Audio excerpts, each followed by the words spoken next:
जी बस एक सवाल, अखिलेश जी SIR पे ये लोग ये कैसे आगे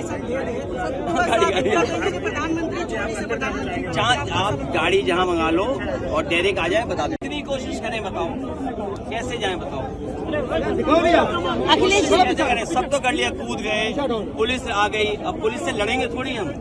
अखिलेश जी एक सवाल, कैसे लड़ेंगे? इनकी तो ट्रेनिंग है, इनकी सबकी ट्रेनिंग है। अखिलेश जी बस एक सवाल, अखिलेश जी SIR पे ये लोग ये कैसे आगे आप गाड़ी जहाँ मंगा लो और डायरेक्ट आ जाए, बता दो। इतनी कोशिश करें, बताओ। तो आप सीधे सुन रहे थे अखिलेश यादव को। अखिलेश यादव ये कह रहे हैं कि वो कोशिश कर रहे थे कि वो चुनाव आयोग तक पहुंचे, लेकिन ऐसा हुआ नहीं। पुलिस ने उन्हें रोक दिया, और पुलिस ने जब उन्हें रोक दिया तो वो पुलिस से तो लड़ नहीं सकते थे। यही सवाल हमारी सहयोगी दृष्टि गुप्ता ने भी पूछा कि अब आगे क्या। तो उन्होंने कहा कि पुलिस हमें आगे नहीं जाने दे रही है, हम यहाँ पर बैठे हुए हैं। हम अपनी सहयोगी दृष्टि गुप्ता को भी फोन लाइन पर जोड़ेंगे ताकि अखिलेश यादव ने और आगे क्या कुछ कहा वो भी जानकारी आप तक पहुंचा पाए। लेकिन धरने पर प्रियंका गांधी बैठी हुई है, बैरिकेडिंग पर अखिलेश यादव चढ़े हुए। रणदीप हुड्डा जिसकी भूमिका निष्पक्षता की होनी चाहिए, आज उसकी भूमिका भाजपा के सहयोग की मानी जा रही है। ये देश के लोकतंत्र के लिए अच्छे संकेत नहीं है। देश की लोकतंत्र की साख चुनाव आयोग की साख पर टिकी हुई है। सरकार को सभी सवालों का जवाब देना चाहिए।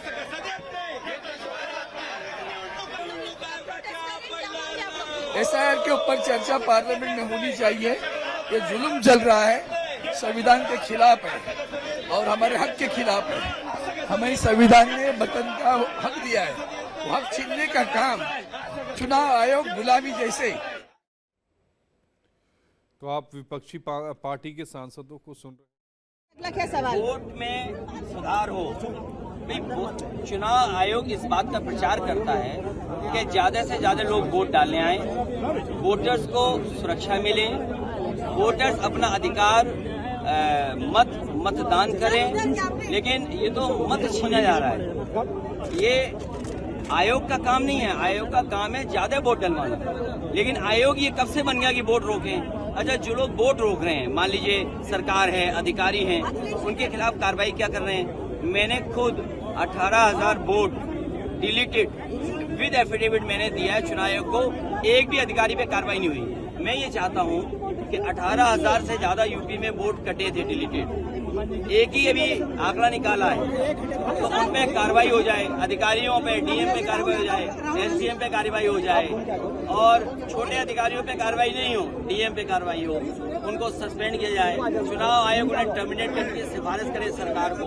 अगर एक DM को टर्मिनेट कर दे दिल्ली की सरकार, तो एक भी वोट नहीं कटेगा। आप लोग अगला कदम क्या होगा? अखिलेश जी, तो आप यहाँ पर अखिलेश यादव को सुन रहे थे, जो ये कह रहे थे कि अगर कार्रवाई होती तो शायद इस तरह की जो चीज़ें हैं वो ना आती, हमें प्रदर्शन करने की ज़रूरत नहीं पड़ पाती। लेकिन दिल्ली पुलिस ने परमिशन नहीं दी, जिसकी वजह से ये जो पूरा मार्च था वो चुनाव आयोग तक नहीं पहुंचा, बीच में ही रोकना पड़ा।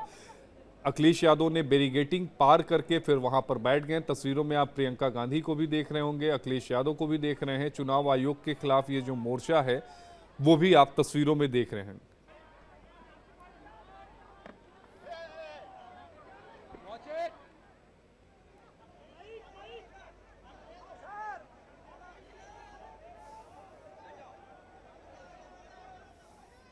तो ये तस्वीरें देखिए, विपक्ष का जोरदार हंगामा और अखिलेश यादव किस तरीके से बैरिकेडिंग पार कर रहे हैं। देखिए तस्वीरों में गोला कर दिया हमने ताकि आपको चीजों को समझा पाए।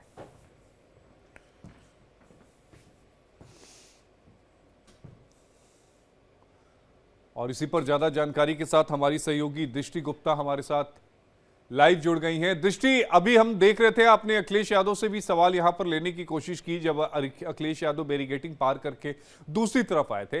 विपक्ष को क्या चुनाव आयोग तक जाने से पूरी तरीके से रोक दिया गया? दिल्ली पुलिस ये कह रही है कि मार्च की परमिशन नहीं थी, जबकि विपक्ष की तरफ से कल ही यह तय हो गया था कि हम संसद भवन से चुनाव आयोग तक मार्च करेंगे।